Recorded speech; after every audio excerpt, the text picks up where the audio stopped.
नमस्कार दोस्तों, आप सभी का हमारे चैनल AVS इंस्पायर्ड में स्वागत है। दोस्तों, हम आपके लिए एक प्रेरणादायक कहानी लेकर आए हैं, जिसको सुनकर आप कभी भी ईश्वर को खोजने के लिए इधर उधर नहीं भटकेंगे। तो चलिए शुरू करते हैं आज की कहानी। एक व्यक्ति जिसके पास धन दौलत की कोई कमी नहीं थी, उसके साथ जीवन काटने वाली पत्नी और राम लक्ष्मण जैसे 2 बच्चे भी थे। उसके पास सब कुछ था। फिर एक दिन उस व्यक्ति के मन में भगवान को पाने की लालसा जगी। उसने सोचा कि मैंने बहुत सारा धन कमा लिया है, अब कभी भी धन की कमी नहीं आएगी, पर मेरे पास ईश्वर नहीं है। मुझे ईश्वर के दर्शन करने हैं। उस व्यक्ति ने ईश्वर को खोजने की ठान ली। फिर उसने कई सारे मंदिरों और धर्म स्थानों का निर्माण करवाया, पर उसे ईश्वर के दर्शन नहीं हुए। फिर उसने दान पुण्य करना शुरू किया। उसके खजाने से बहुत सारा धन दान पुण्य में लग गया, फिर भी उसे ईश्वर नहीं मिले।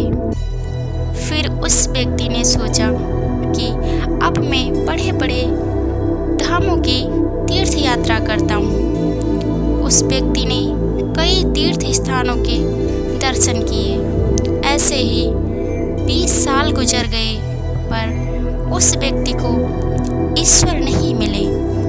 भगवान को पाने की कोशिश करते करते वह इंसान थक गया और आखिरकार वो एक दिन महात्मा बुद्ध के पास गया और कहने लगा कि महात्मा जी, मैं 20 साल से ईश्वर को खोज रहा हूँ, पर मुझे ईश्वर कहीं भी नहीं मिले। क्या आप मुझे ईश्वर पाने का कोई मार्ग दिखा सकते हैं? उस व्यक्ति की बातें सुनकर महात्मा बुद्ध उससे पूछने लगे कि सुनो बालक, ईश्वर खोजना कोई बड़ी बात नहीं है, वह तो बड़ी आसानी से मिल जाते हैं। अच्छा, तुम ये बताओ कि ईश्वर को खोजने के लिए तुमने क्या किया और कहाँ कहाँ खोजा? वह व्यक्ति बुद्ध को पूरी बात बताता है कि मैंने कई सारे मंदिरों और धर्म स्थानों का निर्माण कराया है, दान पुण्य किया है और कई सारे तीर्थ स्थानों के दर्शन भी किए हैं, फिर भी मुझे ईश्वर नहीं मिले। महात्मा बुद्ध उसकी बातें सुनकर हंस पड़े और कहा, ठीक है, तुम्हें ईश्वर के दर्शन करने हैं ना, तुम शाम के वक्त मेरे पास आ जाना, तुम्हें ईश्वर मिल जाएंगे। वो सज्जन खुश होकर चले गए कि मुझे आज ईश्वर के दर्शन होंगे। फिर कुछ देर बाद संध्या होने को आई, पर महात्मा बुद्ध संध्या होने से पहले कुछ ढूंढने लगे। शिष्यों ने आकर पूछा कि गुरुजी, आप क्या ढूंढ रहे हैं? महात्मा बुद्ध ने बताया कि मेरे पास एक कीमती मोती था, परंतु वो कीमती मोती खो गया है, उसे ही ढूंढ रहा हूँ। महात्मा बुद्ध की बात सुनकर शिष्य भी उस मोती को ढूंढने में लग गए। सभी मोती को ढूंढ ही रहे थे कि इतने में वह व्यक्ति भी वहां पहुंच गया। उसने देखा कि कुटिया के बाहर महात्मा बुद्ध और उनके शिष्य कुछ ढूंढ रहे हैं। उस व्यक्ति ने बुद्ध के पास जाकर पूछा कि गुरुजी, आप सब क्या ढूंढ रहे हैं? महात्मा बुद्ध ने बताया कि मेरा कीमती मोती खो गया है, उसे ही ढूंढ रहे हैं। यह सुनकर वह व्यक्ति भी उस खोए हुए मोती को पूरी लगन से ढूंढने लगा। ढूंढते ढूंढते रात होने को आई, पर मोती नहीं मिला। वह व्यक्ति परेशान हो गया। फिर महात्मा बुद्ध से पूछा कि गुरुजी, आपने आखिरी बार मोती को कहाँ देखा था? ठीक से याद कीजिए।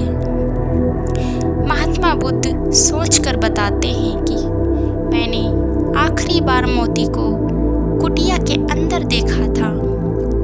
यह सुनकर वह व्यक्ति थोड़ा गुस्से में हो गया और बुद्ध से कहने लगा, लगता है आप में भी थोड़ी सी भी अकल नहीं है। अगर मोती आपकी कुटिया के अंदर गुम है तो कुटिया के अंदर ही मिलेगी, ना कि बाहर। आप सब व्यर्थ में बाहर इधर उधर ढूंढ रहे हैं। आप अपना तो समय व्यर्थ कर रहे हैं, पर दूसरों का भी समय व्यर्थ कर रहे हैं। फिर महात्मा बुद्ध उस व्यक्ति के सामने देखकर मुस्कुराने लगे। यह देखकर वह व्यक्ति बोला कि महात्मा, आप हंस रहे हैं, मुझे कुछ समझ में नहीं आया। महात्मा बुद्ध बोले, वत्स, मैं तुम्हें यहाँ बुलाकर यही तो समझाना चाहता हूँ कि जिस ईश्वर को तुम 20 सालों से बिना सोचे इधर उधर ढूंढ रहे हो, उसे तुमने कभी अपने अंदर की कुटिया में खोजा ही नहीं। ईश्वर कभी खोजने से नहीं मिलते। उसके लिए तन मन पवित्र होना चाहिए, तभी ईश्वर के दर्शन होते हैं। अगर तुम ईश्वर के सच्चे दर्शन करना चाहते हो तो इधर उधर भटकना छोड़कर अपने अंतरात्मा में ध्यान लगाओ। ईश्वर तुम्हें वहीं मिलेंगे। अपने अंदर के ईश्वर को तुम देख लोगे तो हर जगह, हर इंसान में तुम्हें बस ईश्वर ही दिखाई देंगे। महात्मा बुद्ध की अमृत भरी वाणी सुनकर उस व्यक्ति को अपनी गलती का एहसास हुआ और बुद्ध के चरणों में गिर पड़ा। माफ़ी मांगते हुए कहा कि मैं व्यर्थ में ही इधर उधर भटक रहा था। वास्तव में तो ईश्वर हमारे अंदर ही होते हैं। दोस्तों, अगर आपको यह कहानी पसंद आई हो तो लाइक, शेयर और हमारे चैनल को सब्सक्राइब करें। धन्यवाद।